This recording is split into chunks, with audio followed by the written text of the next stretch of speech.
Il est 7h du matin, on a 2 heures de route pour aller à la concession BMW, récupérer la belle Mini Countryman, vous allez voir dans un super vert anglais.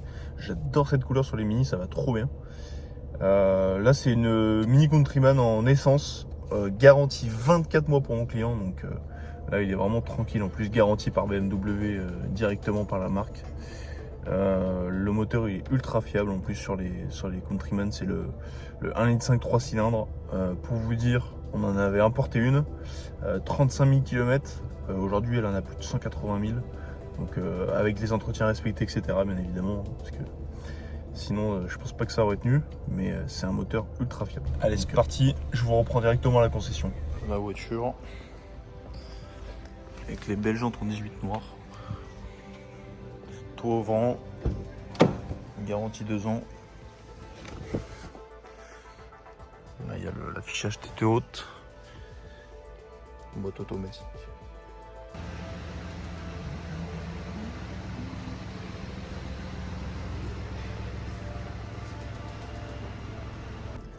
Voiture bien récupérée, on a 4h26 de route.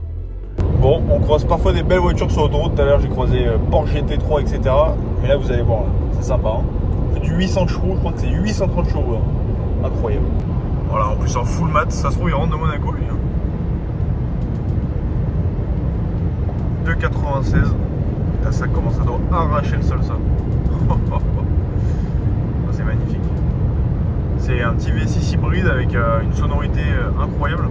Ils ont réussi à vraiment, je sais pas comment dire, usiner l'échappement de façon que le bruit soit limite comme un V8.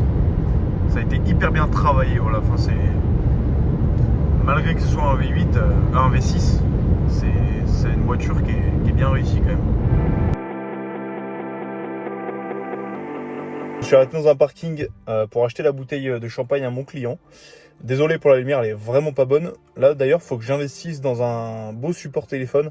Comme ça au moins je pourrais continuer mes vidéos sans filmer en conduisant. Parce que niveau sécurité, c'est pas ouf et c'est pas ce que je veux. Donc, et comme ça au moins il y aura une meilleure qualité, stabilité, etc.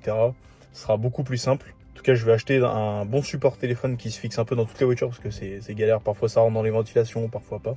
La voiture, elle est très bien équipée, donc régulateur, limiteur de vitesse, parce que certaines Countryman, elles n'ont pas de régulateur de vitesse. Affichage tête haute. On est encore sur la boîte 6 vitesses. Ça, c'est un peu dommage pour la consommation, mais c'est pas non plus une voiture qui consomme énormément. Après, aujourd'hui, il y a la version hybride, et il me semble qu'ils l'ont faite en boîte 7 vitesses. Et là, au moins, ça consomme un petit peu moins. Après, vous avez affichage tête haute, Apple CarPlay, ouverture facile, donc ça c'est vraiment pratique. Et le plus important, pour garder la cote, le toit ouvrant, donc je trouve une des options qui est importante.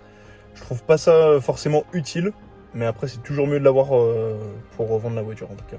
Ce sera toujours plus simple à vendre une Mini avec un toit ouvrant qu'une Mini sans toit ouvrant. De toute façon c'est un peu logique, hein. Plus il y a d'options, mieux ça se vend, c'est normal. Je vais essayer d'un maximum vous parler dans le parking et pas perdre trop de temps parce que forcément j'ai une livraison, j'ai un train.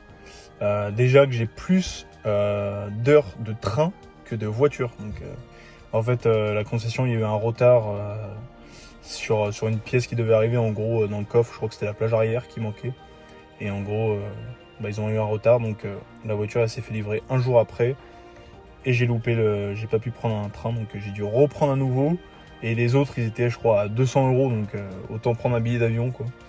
Et j'ai pris un autre train, mais j'avais pas vu, il est 5h30 de train, quoi. Alors que là, j'ai 4h40 de route, 5h maximum.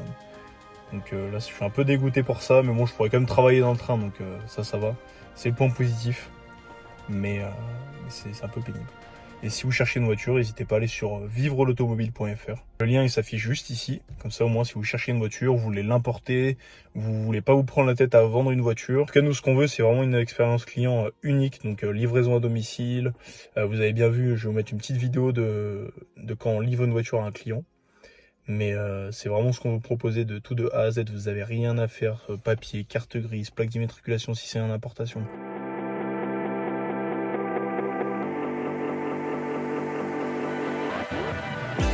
Le but, c'est vraiment, vous commandez la voiture du canapé et vous êtes livré tout simplement chez vous et vous profitez de la voiture. Tout simple. On a quelques petites surprises. Le client il m'a donné des brioches du coup. C'est super sympa. Merci d'avoir regardé cette vidéo. N'hésite pas à commenter et liker si cette vidéo t'a plu. Ou même si tu as des questions sur l'automobile, j'y répondrai avec grand plaisir. La prochaine vidéo, tu vas voir, ça va être assez sympa. C'est directement à Monaco pendant le Grand Prix. Il y avait une sacrée ambiance et des sacrées voitures. D'ailleurs, des modèles que j'avais jamais vus de ma vie et une en one of one. Donc, on verra si tu t'y connais bien. Et on se retrouve semaine prochaine. J'essaie de sortir des vidéos tous les mercredis. Donc, tiens-toi prêt et on se dit à la semaine prochaine.